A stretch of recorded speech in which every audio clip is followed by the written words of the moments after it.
W. Hammer, coming to you live every Wednesday at 2 p.m. Follow me on Facebook, Twitter, and Instagram. We are on iHeartRadio, YouTube, Mixstation Baltimore, Spotify, and Spreaker. Let's pray in. Father God, thank you for allowing me to be here today. Please use me as a vessel in Jesus' name. Amen. Okay, we're back. Hammer Away Show. I always pray in. We need God to cover us. So we have a fabulous guest today. He is a good friend, a very well-known actor. He is a hometown man from Baltimore, Maryland, living in Los Angeles. So this is a huge treat for me to reunite with a fellow native of Maryland. He is an actor who was in the hit series The Wire, The Have and Have Nots, Brooklyn Nine-Nine, and also one of my favorite movies that I saw many times, excuse me, Mysterious Ways. Without further ado, please welcome Jerome Ro Brooks. Thank you. What a beautiful intro. I appreciate that. Welcome to the show, my brother. Thanks for having me. Thank you. So I know your bio is, okay, let's just say you have a huge resume. Can you give some of the people, because a lot of people go online, they look people up, but to have you right here, can we talk about how you started in act, just or maybe a brief, quick synopsis, a quick bio on, you know, going out to LA and here you are. All right, real quick. I started acting late in life. I wasn't like a kid prodigy or anything, but as a child, I did want to act, maybe at the age of 5 or what have you, but I really didn't get involved until I was maybe 17, 18, once I got comfortable and got the bugs out, you know, being nervous and all. So my first opportunity was on Meteor Man. It was a movie called Meteor Man, and they were casting for extras in Baltimore, and you had to send in a Polaroid. We had Polaroids back then. It wasn't digital. So you had to send a Polaroid picture into the address they gave, along with your name and height or what have you. And if they liked you for whatever reason, they would give you a call and you would, you know, be on that movie as an extra. So that's what happened for me. I got that call, went to set. Let me tell you, I fell in love with acting from that day forward. I knew I was bit by the acting bug, and that's how it all started for me. Several years later, you know, I'm in the game doing my thing in Baltimore, doing all the shows that came through Baltimore, The Wire, The Corner, Homicide, whatever came through Baltimore. And then I got a call to do a music video out here in California to be the leading man in R&B, this really big R&B artist video. So I flew out for that and had I had a cab driver. So I had the cab driver take me from the airport to the Hollywood side, because everybody wants to see the Hollywood side. Right. So I had him take me there, and then he took me to the hotel. And after my 3-day stay in LA doing these videos, I came back home. This was in May of 2001. Mm-hmm. And in June of 2001, I moved to California. Wow. That's how it happened. Wow, that is awesome. So fast forward, you get this huge role in The Have and Have Nots. I know you've done a lot. So can you tell us what was in between? Because I know you've been in a lot of movies. I just didn't have time to list them all. I don't even remember the order, honestly. Okay. I know, it was a lot of things prior to The Haves and the Have Nots. I'm sure it was like Sons of Anarchy I did before The Haves and Have Nots. Will to Live. I don't know it. Transformers. I know it was a lot of things before The Haves and Have Nots, but I can't rember all of them. It must be a tough problem to have. I can't remember the order at all, but yeah, I mean, I had some opportunities. I thank God for that. Okay, so before we got actor, we have author, we have entrepreneur. Before we get to your latest project, because it's huge, let's talk about your book. You're an author. Yeah. Okay. So that just happened, honestly. I just believe that I'm uh, like an outlet for people. Like I've always wanted to do certain things, but I've always been led back to helping. Mm-hmm. So while I do what it is that I do, I always have to find a way to incorporate helping someone else. Mm-hmm. So through my own venture of, being an aspiring actor to becoming an actual actor, I ran into a lot of pitfalls and, doors closing on me and buying too many pictures or dealing with the wrong photographers. I went through so many things, lost so much money, excuse me, Mm-hmm. that when once I got on, I decided when I do get on, I'm going to write a book and I'm going to help the next set of aspiring actors so they don't have to run into the same problems I ran into. So I just wrote what happened to me basically in a book, gave you ways to avoid certain things and all the information from how to be a part of a union, the importance of a manager or an agent, um, what their rates are, what union rates are, all kinds of different things like that. Just gave them some information.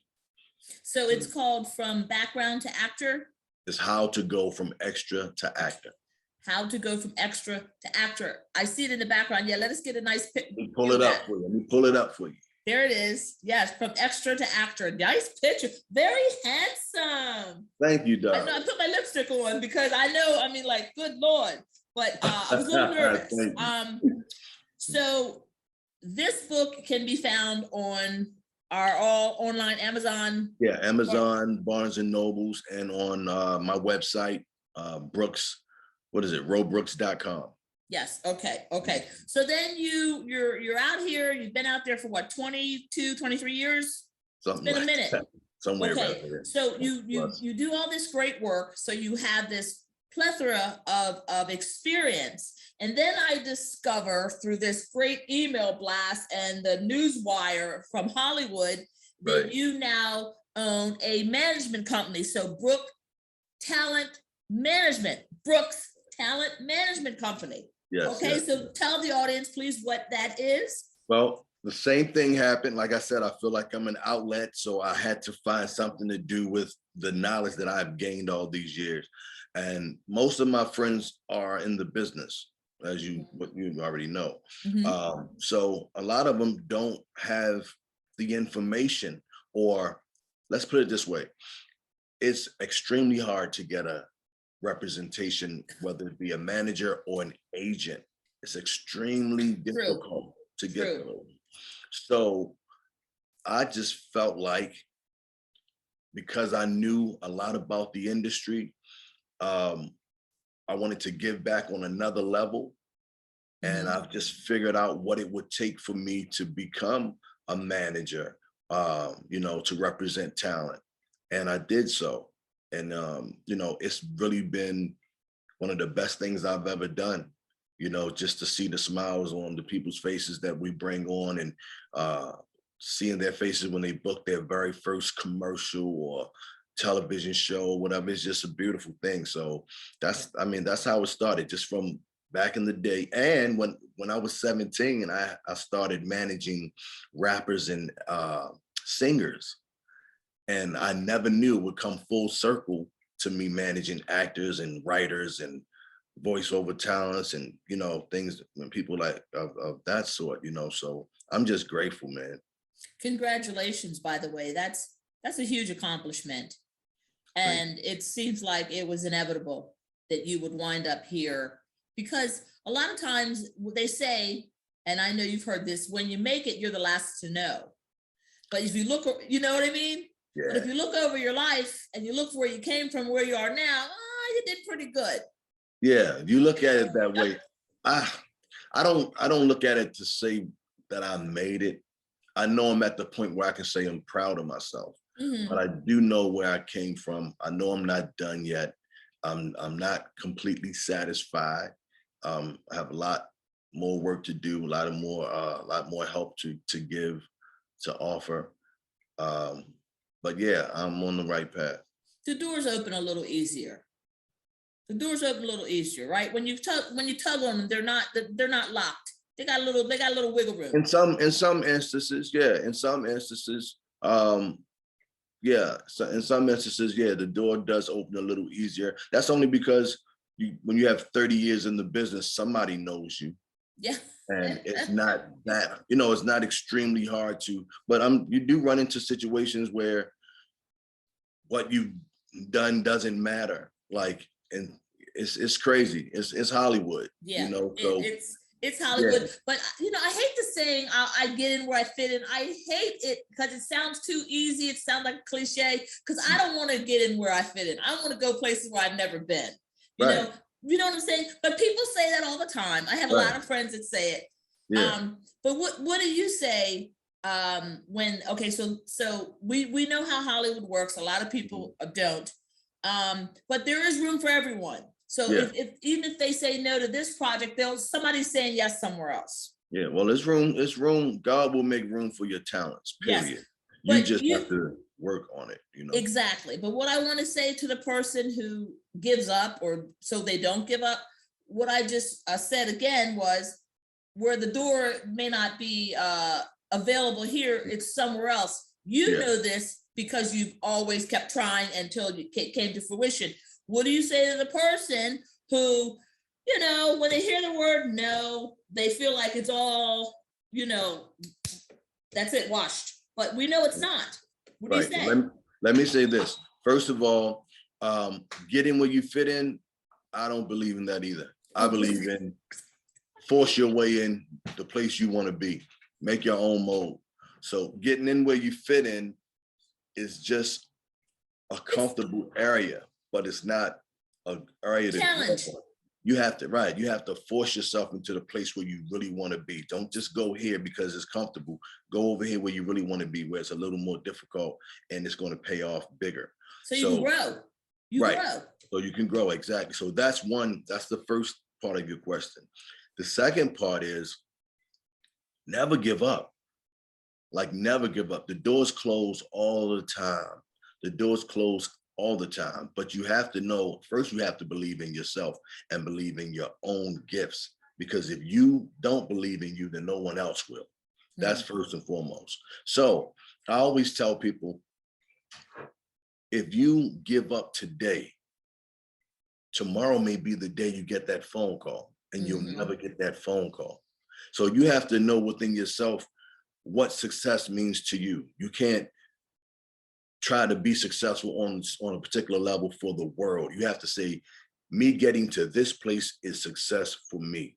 Let me aim for my success, what I see success as. But never give up. Even if you go do B, C, D, and E, always make A your priority. And you just keep doing it. Just keep tapping at it, because you never know. That phone call will eventually come. Nobody works every day on something and doesn't make it. You have to make it. You just can't stop. Well, I'm going to kind of pivot a little bit, because you just reminded me of something. Now, my husband, when we travel, because I also do Hammer Media and PR, and I do a few red carpet events, but because I had a hard time filling that position, I thought, I'm going to ask my husband. He knows how to work a camera. He has a really nice camera. And for what I need to do in the assignments that I go on. So I said, so my husband helps me. Okay. And I have another friend that owns a bookstore, and her and her husband run the bookstore. So I know that BTM is your baby, but what is that? Talent Management, Brooks Talent Management. Brooks Talent Man. I like saying BTM. I think I love that. That's what I do. You know BTM, me. Brooks Talent Management is your baby, but I knew you couldn't do it alone. So what's the conversation when you wake up one day and say, hey, hon, I think I want to start a management agency? Because I know you have someone that's backed your play. Wifey, all day long. Yes. Wifey got my back all day long. I mean, I'm always coming up with something. So whatever it is, she's down. She's down to ride. Like, let's go. What is it? All right, let's go. What do I do? What do I need to do? But that's it. We just go hard. Yes. We're from Baltimore, man. You already know. We're from B-more, so we go hard, period, on everything. On everything. It's something about that kind of marriage, though, because I find that Maryland people, first of all, they believe in being married for a long time, and that marriage, I know people are going to hate me for this one, but marriage is sacred. But I find a lot of my Maryland friends have been married for forever. Okay. Yeah, well, we have 11 years right now. Congratulations. Thank you. So, okay, you're a married man. Tell us something about you that your fans may not know. Come on, give us a little something. I can rap. You can rap. Oh, rap. You can rap. And I can beatbox. For real? Very cool. Yeah. See, now you've heard it here on the Hammer Way Show. We have a rapper. Yeah. Okay, so I'm looking for that rap movie. Oh, there you go. Oh, speaking of, wait a minute now, rap movie. You have a movie coming out or out? You just finished a movie. Don't tell me you don't remember, because I just saw the post come across my hot wire, the news. Right? Which movie? What movie? Okay, so you're in the front. It's not a Western. It's like a gangster, and you're holding a gun. Yeah. It's called Checks and Balances. Checks and Balances. What a good title. Yeah. So y'all sticking up banks? Wait until you see what it's all about. Well, you can't tell us yet. I would hate to spoil it, but no, but you have to. Okay, it's coming out. Can you tell us when it's coming out? It'll be out May 19th. Okay, you have to tell us what it's about. It's your promotion. I cannot. I can not everything, but an idea. Yes, How about please. that? Okay. It's basically a film about retribution. Okay. Is it a man down on his luck kind of thing, or making a comeback, or he's? It's almost like Checks and Balances. That could be like anything. like a vengeance film. Yeah, because it sounds gangster. It's gangster. It's definitely Checks and Balances means somebody that took your money and you need it back. It's like I said, it's a vengeance. Getting even. Project. Getting even. Checks and Balances is about getting even. That's what I'm saying. That's why I said the name is perfect for it. Yeah, it's about getting even. It's definitely about getting even. Okay. And I don't want to elaborate too much, good. but You did. Yeah, it's killer. It's gonna be off. You're gonna love it. Okay, cool. But it's deep. It's very deep. Well, who's our cast? First of all, myself, of course. Of course.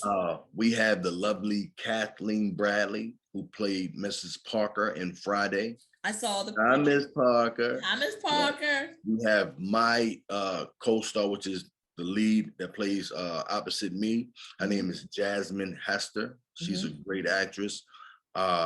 We have Jackie Garcia. She's a really great actress. She's played in 3 from Hell,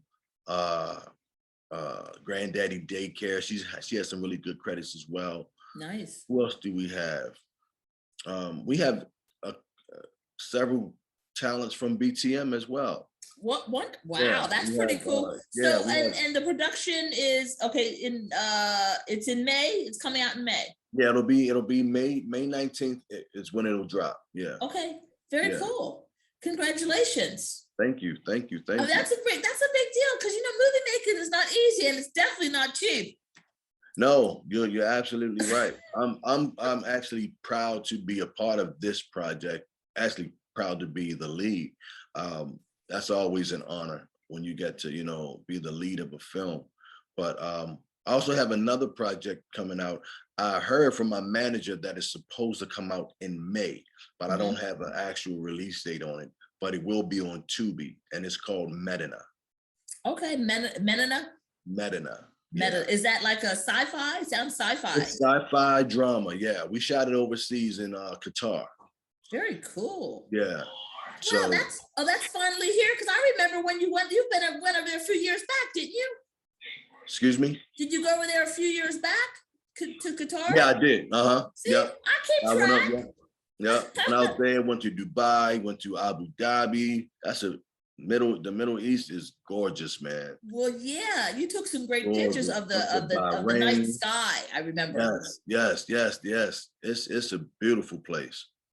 If you haven't been, you need to go. Honestly. Well, I'll wait for the movie. I'll wait to see the movie, and then maybe I'll make a movie out there, God willing. But yeah, I would love to travel.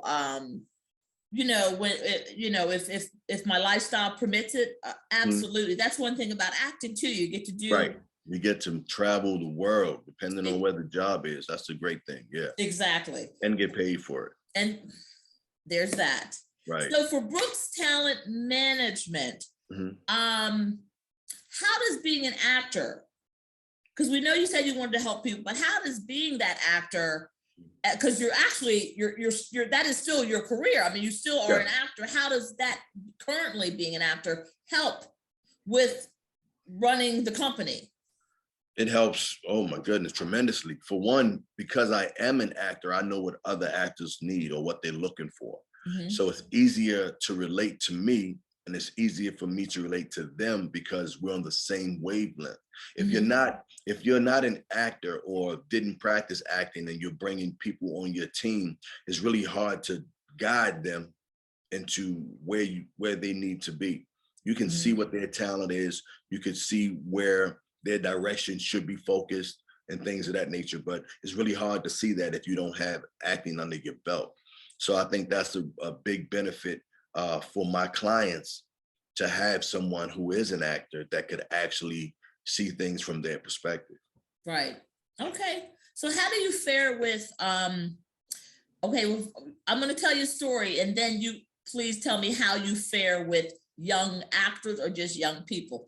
I had a situation, I went out to the mall and a lady was very faint and she sat down. I was talking to her. She said she needed a water.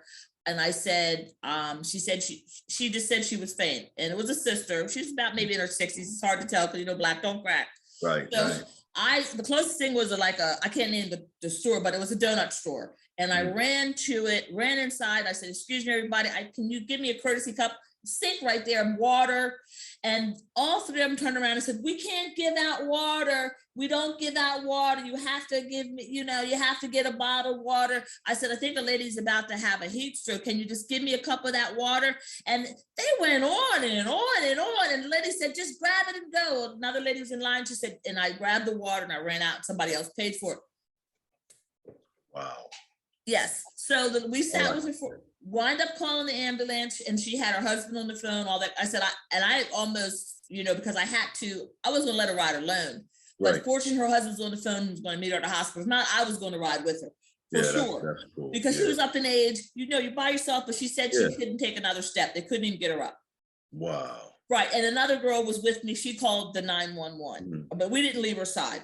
Okay. Thank God. Yeah. Thank God. So once they got her to the ambulance, I went back to the store. I said, I don't know who's raising y'all. Right. That's Baltimore right there. Yeah. But do you guys know that we almost lost somebody and y'all deciding you can't give me a cup of the water? And guess what? The sink's just running with water. Oh, that water ain't good. But you make our coffee with it. But that water's right. That water's not good. And the people upstairs, I said, is somebody above you? Because I was in here, but they said, the people above us won't let us give out water. I said, young man, first of all, there's nobody above you. You're king. That's crazy. I said, but you don't understand the balance of life and death. It's a sip of water. Oh, we can get in trouble if she got sick from the water. Oh, I said, let me get out of here. She's already sick. She needs some water. Like, you could save a life for a glass of water. You don't want to give them some water. They had to be at least probably 18, 19. And they were running the store that day? Yeah, three of them. Yeah. Three teenagers.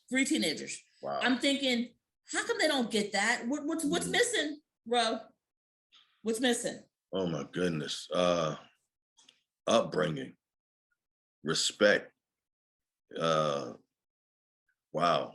Yeah, he was schooling me. He said, well, the management, if we get caught and she gets sick from drinking that water, he started to school me. I said, you don't get it, do you? He says, no, ma'am, you really don't get it. Wow, he said that? Yes. Wow. So that was time that I exited stage right. Wow. Yeah, I felt bad for him because I don't think he understands. No, he didn't understand. It's okay. Well, he's still immature. He's still only 18 years old, but he really could have did something powerful that day and missed the blessing, Yeah, he could have just said, take the water, we got it. That's what I would have said. I would take the water to me. Like, I'm behind the counter, take it. Yeah. Even if he had to buy the water, like somebody's dying out there, take the water, go. Matter of fact, it's three of us in here, not that busy. Let me come out and help. Yes. but Yeah, nope. like that. And so I'm Right. wondering, how do you fare with teenagers? Because when I hit that wall, I really don't know how to. Well, I do know how to communicate if I had more time, but when I hit that wall, I get a little like. But I know you probably get along well because you're in the business where you work with different people, where you Well, have to be the example. I'm getting better. Like, you know, I'm from Baltimore too. Right. So I have girls, 4 girls, Okay. you know. So just learning how to be patient Mm-hmm. is that took the most time for me. But that's what I think, that's what it takes, patience and being able to want to explain your position to someone, but explain it to them from where they are. Mm-hmm. Because, you know, 40 or 50-year-old person giving someone a 18-year-old kid knowledge from a 40, 50-year-old perspective it don't make sense. You have to go back and give them something from where they are. Yeah. And then they take that and they will be able to relate that way. So that's what I learned how to do, how to talk to you on your own ground and then get a better result. Yeah, but were we that silly? Because I was at my own author signing, and I have kids that come up, teenagers, and I love them. But somebody taught me a handshake, and it was so damn long, and I thought, this is so dumb. It was just so long. But kids are like, we used to do that all the time, the real long handshakes. Right? Yeah. What are these? And so I'm like, maybe it's me. Maybe I've gotten older because we used to complain about our parents, but I'm not old. It just seems like there's something missing. Is it it just seems like there's something missing. I just wanted to get your opinion. No, the handshake is cool. Like I said, I have a videotape of me and one of my homeboys doing a handshake. It maybe like 40 seconds or what have you. That's pretty long, but we do a whole lot of different stuff in the handshake. So it's a real slick handshake. We did it back in the day, but it's a fad, you know. Okay. Nothing's new under the sun. So we did it then, and it's back again, and they're going to do it. And, you know, it's going to happen over and over again, but it's a fad. You're not getting old. You just did it already. You know what I mean? So, okay, you're right. Well, I definitely know I'm not old because I got my mother's genes. Okay, I know I look good. Yeah, but you've done it already. So that's why it's like, we've done it already. Yeah, right. But okay, because a long handshake was back in the day. And they're doing ours. Okay. And now it's back, right. And it's back. That's why you're not interested, because it's like, you know, we had our time. It was a fad. We did ours. I'm done with the handshaking. Plus it's COVID. So we good. Oh, that's right. We good now. Right. Well, roller skating's back. Yeah, see, I love it. Right? I love it. You see all them celebrities on our Instagrams roller skating now. They be jamming on. They be jamming, right? Can you roller skate? I know I still can, because I can dance. So, you know, just being able to stand up on the skates, but I'm not as good as most of those guys, but I can stand up. Were you good back in the day? I could skate backwards. I could groove a little bit, but okay. I'm nowhere near as good as those guys on the Instagram. So what's next for you? Not that you haven't done enough, but there's always something next. What's next? Well, you know, of course, we're focusing on this company and getting more bookings, and you know, we just signed some more people. Which is I don't know. I'm just focusing more like right now on the company. I do have some other things in regards to my own career. Like I have the animated show coming out that we're working on now. We just finished the first episode of that. I play a couple of different characters in it. You know, so that's my first animated like cartoon, you know, anime. So that's my first one I've ever done. So I'm really excited about that.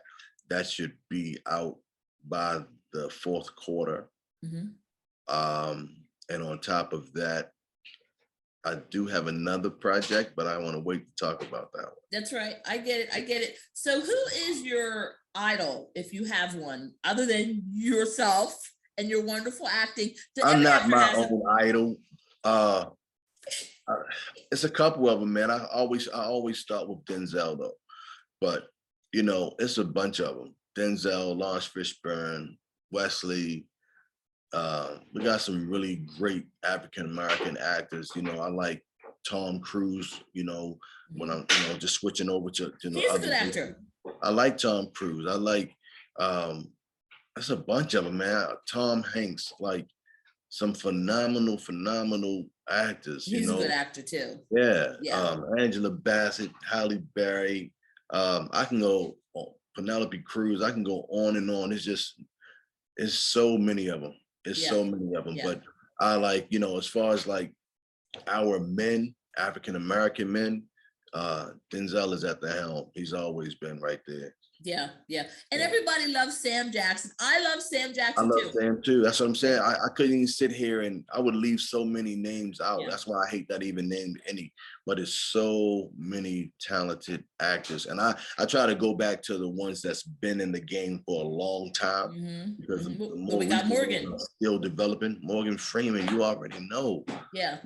Like it's so many of them. Like you just like you just asked that question, it came like sporadically. So I'm sitting here like, oh no, I know you know him. I mean, there's a list, and when you start so to go, you're like, oh, okay, but I like him. Oh, I remember that movie. Yeah, the list is great, but there's so many I'll forget because it's the list goes on and on and on.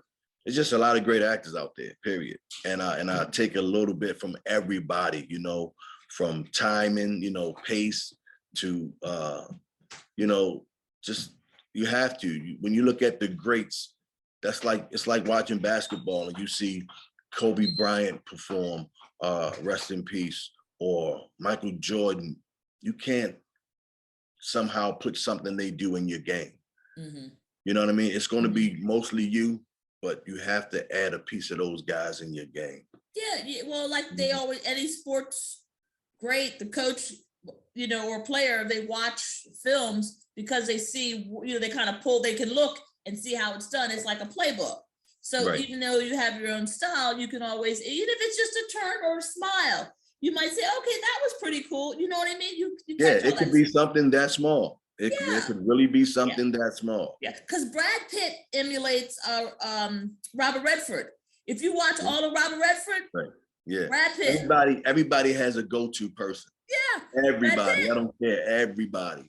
Even R&B artists and rap artists, everybody has a person that they emulate, and everybody's a fan of somebody, Yes. So before we wrap up the show, I read in your bio that you used to like your aunt, grandmother, your mom, you said that you would do little skits for them. Okay, so who are you mocking?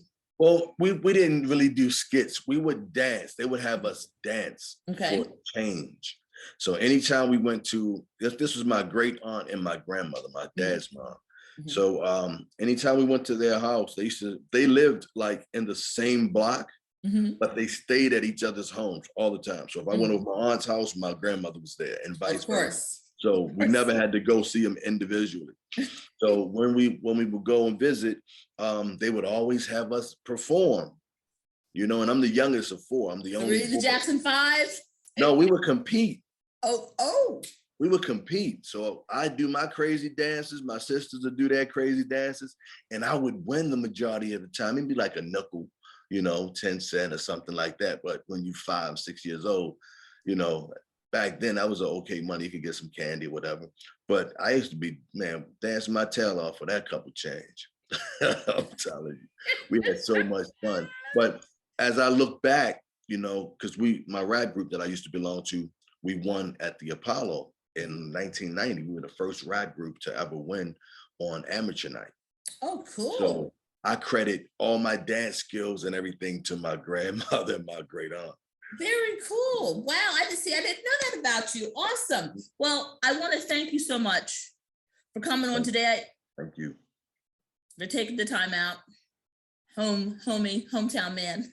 That's what's up. You already know. It was beautiful just meeting you out here in LA, and you let me know that you're also from Baltimore. So from that day, we had a bond anyway. So we're gonna keep it going. We did. Yeah, everyone, look. I'm sorry. Go ahead. Say it again. I said we're gonna keep it going.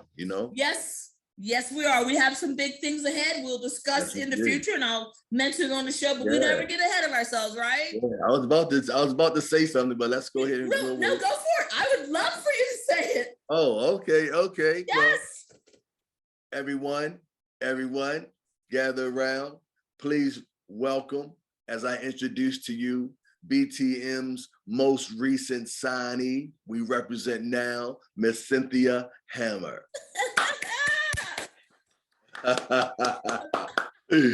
There you go. Yeah, I didn't know if you wanted me to say anything. Yes, I did. Hey, you know the rules. It's better when somebody else says it. It's always better to hear from someone else. You already know. Yeah, but I wasn't sure if you want. I'm glad I was able, because I was waiting. I was wanting to do it. It was boiling up for me. I was like, I should say it. I should say it. Yeah. Yes. I'm so happy. I'm so happy that you joined the team. Me too. I'm uber excited. I mean, just the connection and all the great celebrities you have signed with you. Right. I'm glad that you allowed me to climb on board. I'm like, look, we're gonna do our thing. You got your own credentials. You know what I'm saying? So I know how humble you are, but you ain't no small fry over there. You know, with all those big books and everything. So and you got them acting chops. So you're not a small fry, but we got a lot of great things coming up in the future, man. I see a bright future for you. Thank you. Bright. Thank you. I appreciate that, because I knew you wasn't going to let me on board unless I had something, some type of professional resume, and so I appreciate that, because we're friends, but you're a businessman. Yeah, we're friends, but at the same token, you've always had something. So it's you never came without anything, but even if it's just in personality, it's always something there. So. Oh, thank you. Oh my goodness. Plus, I gotta show love to be more. You know what I mean? Gotta show love to be more. But wow. We're gonna make some money. Oh, well, hello. Yeah. Okay, yes. Speaking of money, everyone look for Checks and Balances starring Jerome Ro Brooks, dropping in May, and pick up a copy of From Extra to Actor. I have your book. And this is at the website, robrooks.com, robrooks.com, and it's called How to Go From Extra to Actor. And you probably can't see the rest of it, but How to Go From Extra to Actor. Yeah. Well, your beautiful face is on the front. Yeah, I had to hire that guy to, just to be on the cover for me. But he did me a favor. Did you pay him? Yeah, I paid him. Yeah. I pay him every day. Thank you so much. It was my pleasure. You have a great day. Likewise. Do the same. Okay. Take care. All right. Bye-bye. Bye. I don't mind chasing you, Merlin. But if I'm going to be chasing you, I got to at least know that I have a decent chance of catching you. Baby, I'm caught in a hard place here.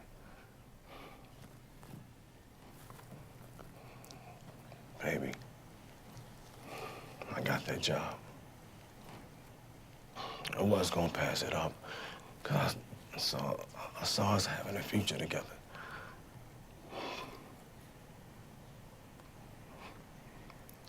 I'm here for you.